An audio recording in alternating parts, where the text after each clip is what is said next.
Thanks for taking the time to watch this short video. I'm Malcolm Williams, Chief Executive of the Shipwrecked Mariners Society.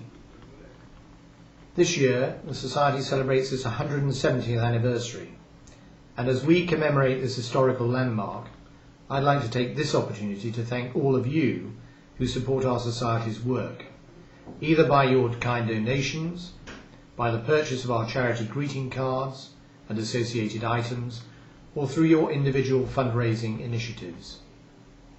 Whatever the form of your support, it's your help that allows us to make a modest but significant improvement to the lives of so many people suffering distress and hardship in the seafaring community.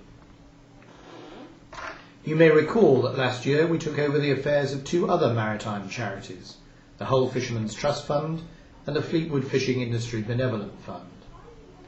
In total, when combined with our existing beneficiaries, this year we made grant payments in over 2,500 cases, expending in excess of £1.6 million.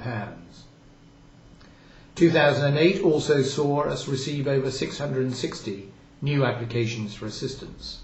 It has been a busy year. We are not a high-profile cause, but to many of those who come to us, they have no alternative source of help. We make a difference.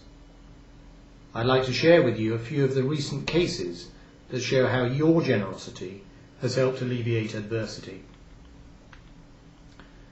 A retired fisherman in his 80s with breathing difficulties, whose wife is in a nursing home, found that lying down caused considerable problems, and as a result he had taken to sleeping in a chair. We made a grant of £600 to cover the cost of an adjustable bed. In 1 week, sadly, we made immediate relief payments totaling over £4,000 to widows aged 31, 32 and 33, who between them had 10 children. These followed a drowning, a suicide and a fatal road accident. A mariner with 30 years at sea had to leave his occupation because of an accident. Already suffering from a number of serious medical problems, he recently had his remaining leg amputated. He and his wife had moved to more suitable accommodation and needed a new bed and carpeting. Society was able to cover the costs of the bed and a kindred organisation of the carpeting. Last November saw the 90th anniversary of the end of the First World War, and looking back over our records gave us some idea of the personal impact of the war at sea.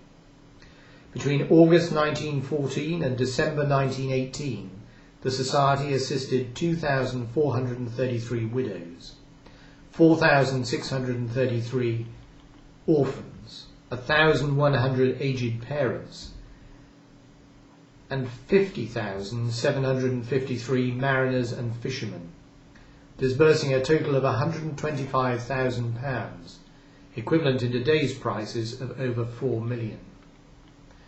But mines were no respecters of peace, and by June 1919 these figures had increased even further.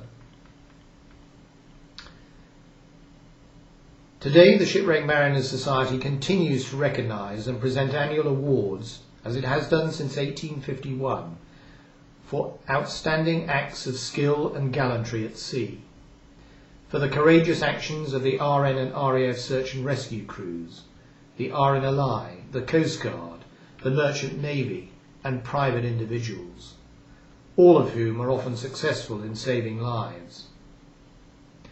But sadly that's not always the case, and the Shipwrecked Mariners continues to provide immediate financial assistance, as it has done for 170 years, to the widows and families of those lost at sea. This year, as the impact of the economic recession takes its toll, our work continues to be much in demand, and we expect that demand to grow. For our 2,000 plus regular beneficiaries whose circumstances justify our ongoing support, the grant they receive, which is equivalent to a weekly sum of just £12, is a small but significant amount when they're trying to survive on the basic state pension. with no savings to help deal with problems such as a defective fridge or washing machine, rotten window frames, a broken bed, damaged carpets, or the need for a stair lift. Whilst we celebrate the Society's auspicious anniversary, we know that it is thanks to your ongoing financial help and support that we are able to continue to serve our beneficiaries with professionalism and compassion. On behalf of all those whose lives have been eased due to your kindness, thank you.